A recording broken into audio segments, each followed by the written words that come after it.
여러분 안녕하십니까. 6.3 대통령 선거 후보 등록이 조금 전 오후 6시에 마감됐습니다. 이제 4시간쯤 뒤인 내일 새벽 0시부터 22일간의 공식 선거운동 기간이 시작되는데요. 헌정 사상 초유의 대선 후보 기습 교체로 극심한 갈등을 빚은 국민의힘은 김문수 후보가 최종 후보로 확정돼 오늘 선관위에 등록을 마쳤습니다. 김문수 후보를 끌어내리고 한덕수 후보를 옹립하려던 당 지도부의 시도는 당원 투표에서 부결되면서 무산되는데요. 책임을 지고 권영세 비대위원장이 물러났지만 권성동 원내대표는 자리를 지키면서 권 원내대표를 비롯한 친윤계에 대한 동반 사퇴 요구가 당내에서 분출하고 있습니다. 첫 소식 김민영 기자가 보도합니다. 6.3 대통령 선거를 위한 후보 등록 마지막 날, 국민의힘 김문수 후보가 중앙선거관리위원회를 찾았습니다. 놀라운 기적이 일어났다고 생각합니다. 보통은 찬반 투표를 물으면 찬성이 많이 나오지, 반대가 많이 나오는 경우는 아주 이례적입니다. 하루 전까지만 해도 자격이 박탈됐는데 다시 대선 후보 자격을 되찾아 공식 후보로 등록한 겁니다. 국민의힘 지도부가 추진했던 한덕수로의 후보 변경 시도는 당원 투표에서 막혔습니다. 한덕수 후보를 국민의힘 후보로 변경하는데 찬반을 묻는 질문에 응답한 당원의 절반 이상이 반대한다고 답변한 겁니다. 새벽에 기습 입당한 한덕수 전 총리의 후보 등록 공고는 순간 자취를 감췄고 3번의 경선을 거쳐 선출된 김문수 후보가 다시 최종 후보로 확정됐습니다. 무리하게 후보 교체에 나섰던 쌍권 지도부의 권영세 비상대책위원장은 책임을 지고 물러났습니다. 경쟁력 있는 후보를 세우기 위한 충정으로 우리 당원들의 뜻에 따라 내린 결단이었지만 모든 책임을 지고 제가 물러나겠습니다. 한덕수 찬성 투표가 부결된 건 절차적인 문제에 대한 당원들의 반감이 컸기 때문으로 분석됩니다. 여기에 김문수 후보가 반대표를 던져달라고 호소하고 한동훈 전 후보도 반발하면서 반한덕수 표심이 결집한 걸로 보입니다. 반면 한덕수 전 총리는 자신을 추대하려는 친윤 지도부만 과도하게 의지하다 역풍을 맞았습니다. 국민의힘은 후보 선출 과정에서 극심한 갈등을 드러냈고 김문수 후보는 당내 통합을 최우선 과제로 내걸었습니다. 한덕수 전 총리를 만나 협조를 구했고 의원총회에선 사과의 의미로 큰 절을 올렸습니다. 신임 사무총장으론 박대출 의원을 내정했고 경선 후보가 참여하는 선대위를 가동했습니다. 김 후보와 의원들 모두 언제 단일화를 두고 싸웠냐는 듯 화목한 단체 사진도 연출했습니다. 김 후보가 국민의힘의 지지를 온전히 받을지는 의문입니다. 윤석열 전 대통령 탄핵에 반대 입장을 고수해왔고 부정선거론 등 극우 성향을 보여왔다는 점에서 대선 기간 동안 민주당은 물론 당내 친한계의 사과 요구 등에 직면할 걸로 보입니다. MBC 뉴스 김민영입니다. 가까스로 후보 자리를 되찾은 김문수 후보가 대선 후보 등록을 마친 오늘 때맞춰 의미심장한 메시지가 공개됐습니다. 파면 이후 한 달 넘게 침묵을 지키던 윤석열 전 대통령이 김문수 후보를 공개 지지하고 나선 건데요. 불법 계엄으로 파면된 자신 때문에 열리게 된 조기 대선인데도 반성이나 사과는 없이 지지층의 단결을 호소했습니다. 국민의힘 반응은 어땠을까요? 재은유 기자가 보도합니다. 윤석열 전 대통령이 공개 입장을 내놓은 건 파면된 지난달 4일 이후 38일 만에 처음입니다. 윤 전 대통령은 자신의 파면으로 치러지게 된 이번 대선을 자유 대한민국 체제를 지킬 건지 무너뜨릴 건지 생사의 기로에 선 선거라고 규정하면서 이제 단결해야 한다고 했습니다. 편법과 파행이 이어지며 국민적 냉소를 샀던 국민의힘 대선 후보 결정 과정에 대해서도 여전히 건강함을 보여줬다며 실상과는 동떨어진 평가를 내놨습니다. 최종 탈락한 한덕수 전 후보를 향해선 출마 선언 당시 밝혔던 자유민주주의와 국가의 번영을 위한 사명을 김문수 후보와 이어가달라고 당부했습니다. 이 밖에도 반대편은 강력하지만 단결하며 승리할 수 있다. 청년 세대가 다시 한번 함께해달라는 등 사실상 선거운동에 본격적으로 나섰다는 해석이 나옵니다. 위헌 위법한 12.3 비상계엄에 대한 반성과 사죄는 이번에도 없었습니다. 파면된 내란 우두머리 혐의 피의자가 문제없이 임기를 마친 원로 행세를 하는 모습에 당 안팎의 비판이 쏟아졌습니다. 자유와 법치에 심각한 손상을 끼친 장본인이 자유민주주의 수호 등을 언급할 자격이 있냐는 겁니다. 육선의 조경태 의원은 그 입 다물기 바란다. 가만히 있는 게 도와주는 거다. 빨리 출당시키던지 정리해야 한다고 원색적으로 비난했습니다. 민주당도 배후 조종했던 한덕수의 난이 실패하자 윤석열이 직접 날뛰고 있다며 국민 모욕이자 민주주의를 향한 또 한 번의 선전포고라고 직격했습니다. 윤 전 대통령은 내일 자신의 내란 우두머리 혐의 3차 공판에 출석할 예정입니다. 법원이 지하주차장 이용을 불허하면서 윤 전 대통령은 지상 출입구를 이용해 법정에 들어가야 합니다. 당장 포토라인과 법정 내 발언 등을 통해 극우 지지층 결집 시도를 노골화하면서 선거에 악영향을 주는 것 아니냐는 우려가 국민의힘 내부에서 나오고 있습니다. MBC 뉴스 재은유입니다. 민주당 이재명 후보는 오늘 전남 지역 방문을 끝으로 지난 1일부터 이어온 11일간의 지역 일정을 마무리했습니다. 이 후보는 대선 후보 선출을 놓고 극한 대치를 이어온 국민의힘이 김문수 후보를 최종 선출한 데 대해 다행이라고 말했는데요. 김 후보를 향해선 우선 내란에 대해 사과부터 하라고 요구했습니다. 정상빈 기자가 보도합니다. 지역 행보 마지막 일정으로 전남을 방문한 이재명 후보. 국민의힘 김문수 후보가 최종 확정된 데 대해 후보 교체는 말이 안 되는 일이었다면서 다행이라고 말했습니다. 그래도 선출된 후보가 됐다니까 다행으로 생각합니다. 하지만 곧바로 내란 동조 세력과 내란을 비호하는 후보가 어떻게 국민의 선택을 받겠다고 할 수 있겠느냐면서 공세에 시동을 걸었습니다. 김문수 후보가 가장 먼저 해야 하는 일은 사과라고 날을 세웠고 국민을 상대로 총부리를 들이댄 내란 행위에 대해서 먼저 석고 대죄부터 해야 된다고 생각합니다. 김 후보 지지를 호소한 윤석열 전 대통령을 향해서도 사죄부터 했으면 좋았을 것이라고 꼬집었습니다. 이 후보는 거듭 지금도 계속되는 내란을 진압해 나가고 있다며 지지층 결집을 호소했습니다. 이런 반역사 세력, 반공화국, 민주공화국 세력을 반드시 제압하고 진짜 대한민국 만들어야 하지 않겠습니까? 다산 정약용 선생의 유배지 강진에서는 네 편 내 편이 아닌 먹고 사는 문제 해결이 가장 중요하다며 실용주의를 내세웠습니다. 그런 조선의 위대한 학자 정약용 같은 사람들이 정치를 해야 되겠죠? 이재명 후보는 전남 화순을 시작으로 강진과 해남, 영암 등 한나절 만에 4개 지역을 돌았습니다. 농업 인구가 많은 전남을 방문한 만큼 쌀과 식량작물 가격을 안정시키고 농업인 퇴직연금을 도입하겠다며 농가를 겨냥한 공약도 제시했습니다.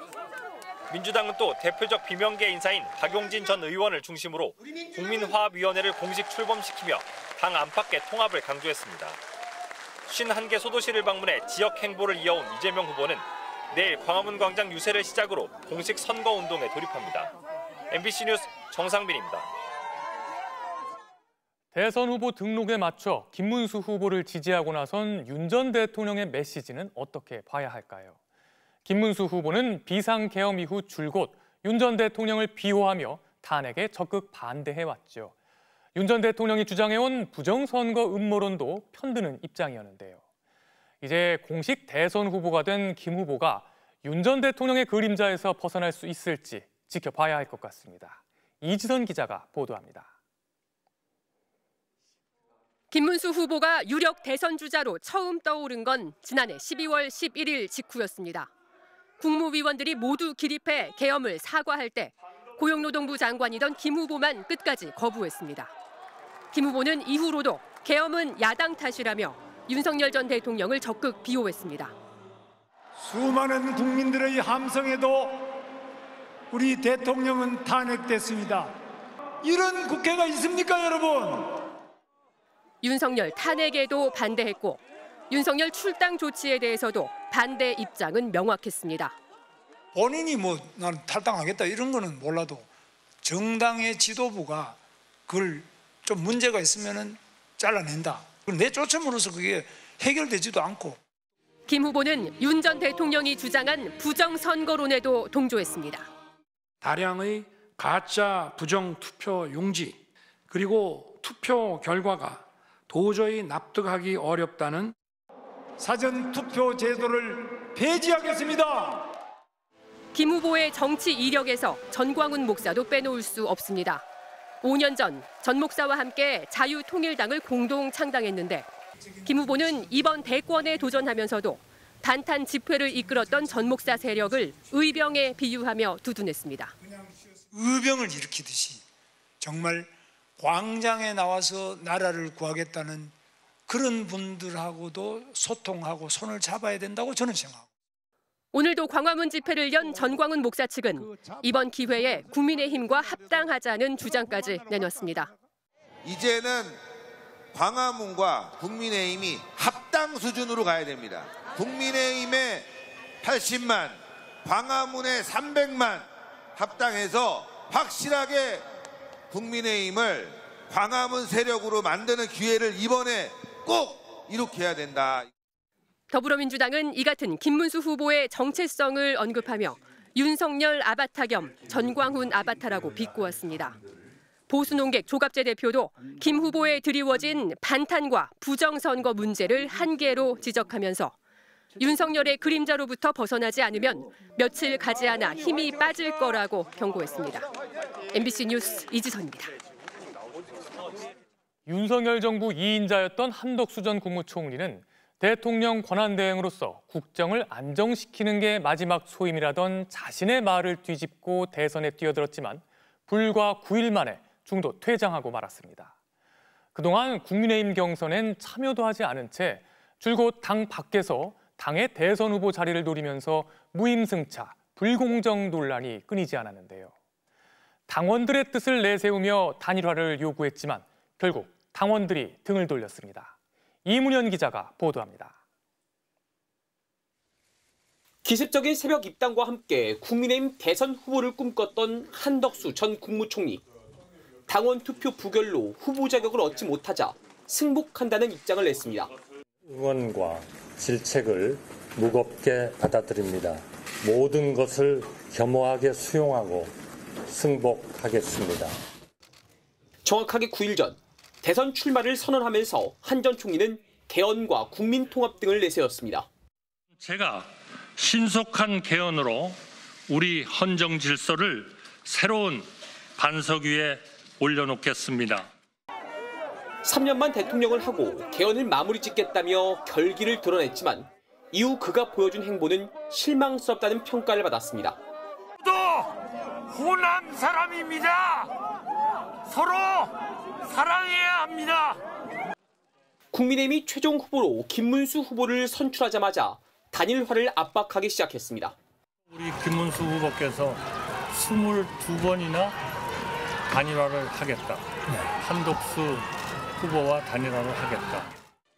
수억 원의 기탁금을 내고 3번이나 경선을 치른 김문수 후보는 청구서를 내미는 거냐며 강하게 반발했습니다. 지금 후보 만들어주면 입당하고 안 만들어주면 나는 빠이빠이다. 뭐 이런 게 어느 정당 역사에 이런 게 있습니까? 그럼 기탁금만 3억씩 나머지 뭐 돈을 많이 쓰는데 이거 뭐 허망하잖아요. 꽃가마를 타려 한다, 무임승차를 하려 한다는 비판이 일었습니다. 결국 국민의힘 지도부가 김문수 후보를 끌어내렸고 한 전 총리는 기다렸다는 듯 새벽 시간 30여 개의 서류를 제출하고 후보 등록을 했습니다. 한덕수, 한 사람만을 위한 기습적인 후보 교체를 두고 제2의 쿠데타라는 비판이 일자 한 전 총리는 용병이 아니다, 함께 싸워온 동지라며 지지를 호소했습니다. 하지만 절차적 정당성이 결여된 후보 교체에 국민의힘 당원들은 한 전 총리를 선택하지 않았습니다. 자신이 국민의힘의 식구였다고 말했던 한 전 총리. 그 말이 무색하게도 선대위원장을 맡아달라는 김문수 후보의 부탁에는 실무 검토가 필요하다며 사실상 거부 의사를 밝혔습니다. MBC 뉴스 이문현입니다.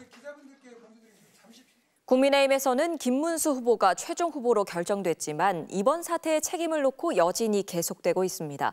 권영세 전 비상대책위원장뿐 아니라 이른바 쌍권 지도부 중 한 명인 권성동 원내대표도 물러나야 한다는 목소리가 커지고 있습니다. 공윤선 기자입니다. 김문수 후보의 요청으로 긴급 소집된 국민의힘 의원총회. 김 후보는 파행을 겪었던 직전 의총을 의식한 듯 큰 절을 올렸습니다. 더 잘하겠다는 다짐의 큰 절을 국민 여러분들께 올려드리겠습니다. 단일화 과정 중 갈등에 대해 사과하고 이제는 하나의 원팀으로 선거에 나서자는 의미였습니다. 하지만 정작 당내에선 친윤계 지도부에 책임을 물어야 한다는 목소리가 터져나왔습니다. 한동훈 전 대표는 SNS에 대선 후보 강제 교체 시도를 쿠데타로 규정한 뒤 친윤들이 대충 좋은 게 좋은 거라고 퉁치고 넘어가자고 하는 것 같다면서 국민의힘이 다시 일어서려면 친윤 쿠데타 세력에게 책임을 물어야 한다고 주장했습니다. 이어 김 후보에게 계엄과 탄핵에 대한 사과, 윤 전 대통령 부부와의 절연 등 3가지 결단을 요구했습니다. 당내 친한계 의원 16명 역시 성명서를 내고 권성동 원내지도부의 동반 사퇴를 촉구했습니다. 경선 주자였던 홍준표 전 대구시장도 대선 경선판을 혼미하게 한 책임을 지고 권영세, 권성동 지도부 등은 사퇴하고 정계 은퇴도 해야 한다고 직격했습니다. 더불어민주당도 폭력적인 야밤 후보 교체를 시도해 국민적 정치 불신을 초래한 패륜적 지도부는 총사퇴하라고 요구했습니다. 국민의 심판을 요구하는 사람들로서는 좀 너무 무책임한 태도 아니었을까요? 자신들이 짊어질 책임감의 무게를 생각했다면 그렇게 가볍게 처신할 수 있었을까? 하지만 국민의힘은 친윤 지도부에 추가 책임을 묻기는 어렵다는 입장입니다. 김문수 후보 역시 대선 중에 원내대표 교체는 어렵다면서 권성동 원내대표를 공동선대위원장으로 임명했습니다. MBC 뉴스 공윤선입니다. 오늘 저녁 중앙선관위의 대통령 선거 후보자 등록이 마감되며 이번 대선 후보자들이 결정됐습니다. 정치팀의 이기주 기자가 나와 있습니다. 자, 이 기자, 현재 상황으로는 결국 이재명, 김문수, 이준석 후보 3파전이 될 가능성이 높네요. 네, 그렇습니다. 조금 전 6시에 후보 등록이 마감이 됐는데 그 결과를 한번 정리를 해보고 오겠습니다. 네, 모두 7명이 후보 등록을 마쳤는데요. 기호도 나왔습니다. 1번 이재명, 2번 김문수, 4번 이준석, 여기까지가 원내정당 후보들이고요. 그다음 원외와 무소속도 4명 등록을 했습니다. 5번 권영국, 6번 구주아, 7번 황교안, 8번 송진호 이렇게 구성이 됐고요. 크게 보면 이재명, 김문수, 이준석 이렇게 3파전 양상으로 볼 수가 있겠습니다. 그동안 보수 진영에서는 당 밖에 있던 한덕수 총리를 끌어들여서 극우 색채를 조금 희석시키는 빅텐트를 치려고 했었는데 결국엔 돌고 돌아서 다시 김문수 후보가 국민의힘의 후보로 결정이 되면서 빅텐트 전략은 결국 무산되고 말았습니다. 그러다 보니까 어떤 얘기까지 나왔냐면 정광훈 목사랑 김문수 후보가 과거에 가까웠으니까 차라리 극우 빅텐트를 쳐라 이런 비아냥도 나왔는데요. 한번 들어보겠습니다. 전광훈 목사의 자유통일당과 연대하여 극우 빅텐트를 결성하고 나아가 통합신당을 만드는 것이 자연스러워 보이는데 보신 것처럼 전광훈 목사가 언급이 되고 있고 자 여기에다가 국민의힘에서 김문수 후보로 다시 결정되고 나서 윤석열 전 대통령이 메시지를 냈습니다. 이 윤 전 대통령의 등판을 어떻게 봐야 할까요? 네, 윤 전 대통령이 이번 대선에 개입할 거다라는 우려는 지난 3월에 구속 취소 결정이 돼서 석방이 되면서부터 이제 불거지기 시작을 했었습니다. 보수 진영이 그리 달가워하지만 않을 그림이었는데 결국엔 현실이 되고 말았습니다. 그렇다 보니까 윤석열, 김문수 이 두 사람이 재등장하면서 내란, 탄핵, 파면, 부정선거 이렇게 고리가 끊어지지 않은 채로 이번에 대선을 치르게 됐는데요. 민주당에서 뭐라고 하냐면 사실상 윤석열과의 대결이 됐다. 헌정 세력과 반헌정 세력의 대결인 대선이다. 이런 얘기도 나오고 있습니다. 한번 들어보겠습니다. 김문수 후보는 반헌정 세력의 후보라는 것을 윤석열 대통령이 확인해 준 일이다. 저는 이렇게 생각하고요. 그들이 계속 정권을 이어나가겠다는 의지를 명확하게 표명한 것이다. 네, 그래서 국민의힘 안에서도 친한계를 중심으로 비판이 터져 나왔습니다. 앞에 리포트에서 보신 대로 조경태 의원이 그 입 다물어라, 가만히 있는 게 도와주는 거다 이런 거친 표현도 썼고요. 한동훈 전 대표도 페이스북에 올렸는데 김문수 후보를 향해서 절연을 해라, 출당을 시켜야 한다 이렇게 공개적으로 요구를 하기도 했습니다. 앞으로 윤석열 전 대통령과 어떤 관계 설정을 할지가 국민의힘의 숙제가 될 것으로 보입니다. 이기주 기자 잘 들었습니다. 윤석열 전 대통령 부부의 공천개입 의혹을 수사 중인 검찰이 김건희 여사에게 이번 주 검찰청사에 나와 조사를 받으라고 정식 통보했습니다. 수사팀은 김 여사가 불응할 경우 체포 등 강제 수사도 고려 중인데요. 김 여사의 첫 검찰청사 조사는 사실상 초읽기에 들어간 것으로 보입니다. 조국현 기자입니다. 서울중앙지검 명태균 의혹 수사팀은 지난 2월 사건을 창원지검에서 넘겨받은 뒤 김건희 여사 측에 여러 차례 직접 조사 필요성을 전달했습니다. 김 여사 측이 구체적 답변을 내놓지 않는 사이 검찰은 명태균, 김영선, 김상민 등 공천 개입 의혹 관련 주변 인물 조사에 우선 속도를 냈습니다. 이 과정에서 진술과 증거 등을 다수 확보하면서 핵심인 김 여사 조사를 더 미룰 수 없다고 보고 이번 주 중 평일 하루를 특정해 조사를 받으러 나오라고 통보한 것으로 파악됐습니다. 전직 영부인인 김 여사 조사가 대선 등 향후 정치 일정에 미치는 영향도 제한적일 것으로 검찰은 보고 있습니다. 김 여사는 지난 대선 명태균 씨로부터 무상 여론조사를 받은 대가로 2022년 6월 국회의원 보궐선거 당시 김영선 전 의원 공천에 개입했다는 혐의를 받습니다. 당선인 이름 팔지 말고 그냥 미르라고 했어요. 지금. 또 당시 포항, 평택시장 등 지방선거 후보 공천은 물론 지난해 총선 전 김상민 전 검사가 김영선 전 의원 지역구를 물려받을 수 있도록 관여했다는 의혹도 제기됐습니다. 여사가 조국 수사 때 김상민 검사가 고생을 많이 했다. 그 사람 좀 챙겨주라. 영부인이 2년 차에 전화가 와서 이런 부분을 부탁했을 때 그걸 거절하는 사람이 있겠습니까? 없죠. 검찰은 지난해 7월 대통령 경호처 부속 건물에서 이뤄진 이른바 황제 조사 논란 등을 감안해 검찰청사에서의 대면 조사 외에 다른 방식은 고려하지 않고 있습니다. 지난달 김 여사 측의 서면 조사 요구 역시 조사할 게 많다며 일축했습니다. 김 여사가 조사에 응하지 않으면 수사팀은 한두 차례 추가 출석 요구를 거쳐 체포 등 강제적 수단도 고려하는 것으로 알려졌습니다. 수사팀은 건진법사 의혹 관련 윤 전 대통령 자택을 압수수색한 서울 남부지검으로부터 최근 김 여사 휴대전화 등 압수물 일부를 제출받는 등 막판 수사 다지기에도 나섰습니다. MBC 뉴스 조국현입니다. 오늘 새벽 충남 아산에서 승용차가 중앙분리대를 들이받았는데 중앙분리대 파편이 반대편 도로까지 날아가 운전 중이던 택시에 떨어져 기사가 숨졌습니다. 경남 창원에서는 해군 함정에서 경유 10,000리터가 유출돼 방제 작업이 벌어졌습니다. 주말 사건 사고 이승지 기자입니다. 승용차에서 불길이 솟아나고 연기가 쉴 새 없이 피어오릅니다.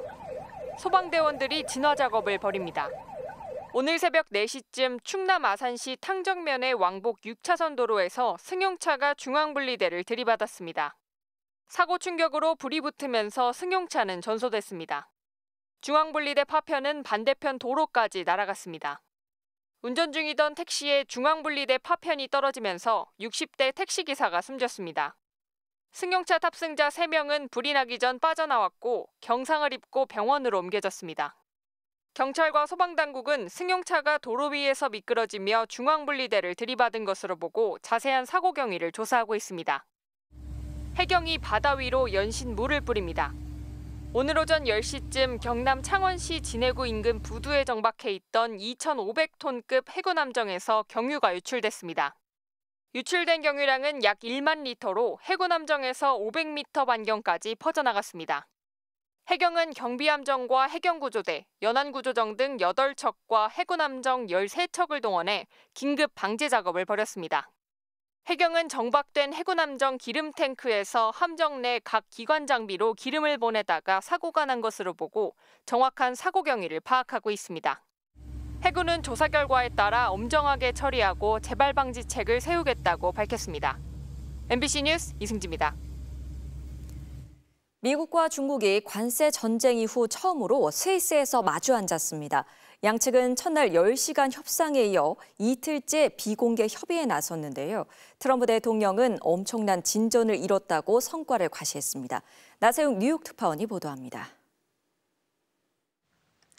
미중은 스위스 제네바의 유명 저택에서 이틀째 무역 협상을 이어갔습니다.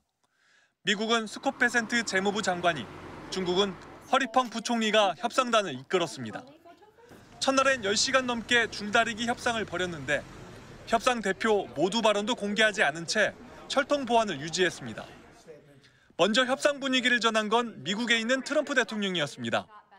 첫날 협의가 끝난 직후 많은 것이 논의됐고 접근을 이뤘다며 엄청난 진전이 있었다고 자신의 SNS에 적었습니다.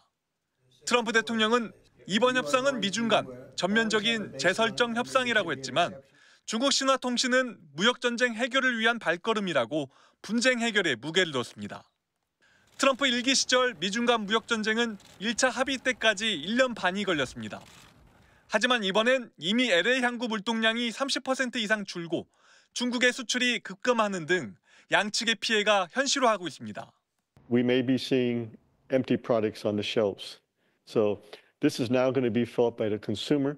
중국이 마약성 진통제 펜타닐의 원료 통제 방안, 히토류 수출 금지 해제 등을 내놓으면 미국이 145% 초고율 관세를 일부 낮추는 봉합책으로 첫 협상을 마무리할 수도 있습니다. 미국은 중국 외 한국, 일본 등과의 동시다발 무역 협상도 여전히 진행 중입니다.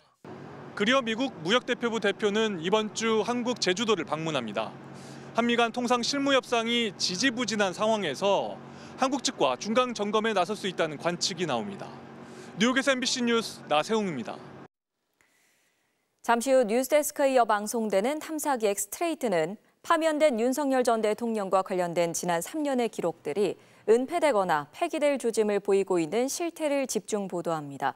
또 서울 명일동 땅꺼짐 현장에서 지나쳤던 전조 증상을 추적하고 대형 땅꺼짐 현상과 부동산 개발의 연관성을 분석합니다.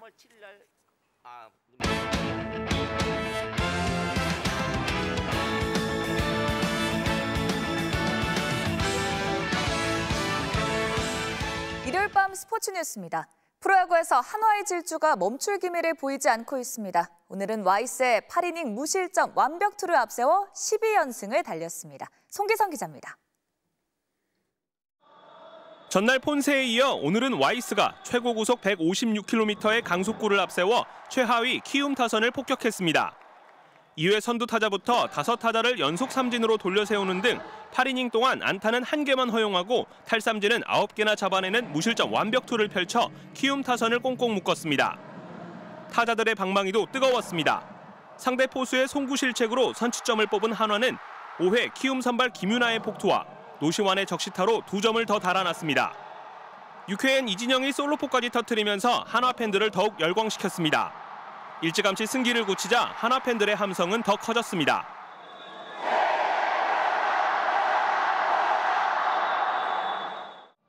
9회 석점을 더 보태면서 한화는 파죽의 12연승을 달렸습니다. There's a lot of things that are going well. We're just playing really good baseball, pitching it really well. Our bullpen has been outstanding, and our catchers have been phenomenal. 롯데 박세웅은 KT전에서 7회 원아웃까지 1실점을 기록하며 시즌 8승으로 다승 선두로 나섰습니다. 평균 자책점 1위를 달리던 기아 내일은 SSG전에서 데뷔 후 한 경기 최다인 7자책점을 기록하며 무너졌고 LG는 문성주의 싹쓸이 2루타를 앞세워 삼성을 8연패 늪에 빠뜨렸습니다. MBC 뉴스 송기성입니다. 프로농구 챔피언 결정전에서 SK가 25점 차 대승을 거두고 3연패 뒤 첫 승을 거뒀습니다. 베테랑 오세근 선수의 부상 투혼이 빛났습니다. 조진석 기자입니다. 3연패로 벼랑 끝에 몰린 SK는 간절했고 홈에서 끝내려는 LG는 뜻대로 풀리지 않았습니다. SK는 특유의 속공이 살아나면서 1쿼터부터 여유 있게 앞서 나갔습니다. 특히 베테랑 선수들의 투혼이 빛났습니다. 손가락 골절에 허리와 무릎 부상을 안고 뛴 오세근은 골 밑에서 굳은 일을 마다하지 않았고 3쿼터에는 시원한 석점포까지 성공시키며 포효했습니다. 스피드 농구를 지휘한 김선영도 결정적인 3점 슛을 포함해 팀 내 최다 득점을 올렸습니다. 결국 SK는 25점 차 대승을 거두며 기사회생했습니다. 오늘 손가락 플레이트를 빼고 경기를 했어요. 다음 경기에 수술한다는 각오로 오늘 경기에 모든 걸 쏟아부었고 지금 거의 못 뛰는 상황인데 팀에 조금이라도 도움이 되기 위해서 뛰고 있고요. 꼭 우승하고 싶습니다. LG는 외곽슛 성공률이 20%대에 그치면서 챔프전 최소 득점을 기록했습니다. 역대 챔피언 결정전에서 3연패로 시작한 팀이 역전 우승을 거둔 적은 단 한 번도 없습니다. 0%의 기적에 도전하는 SK는 모레 서울에서 LG와 5차전을 치릅니다. MBC 뉴스 조진석입니다. K리그에서 울산이 제주를 꺾고 선두를 4점 차로 따라붙었습니다. 종료 직전에 조현우 골키퍼가 페널티킥을 막아내서 승리를 지켰습니다. 일요일 밤 스포츠 뉴스였습니다.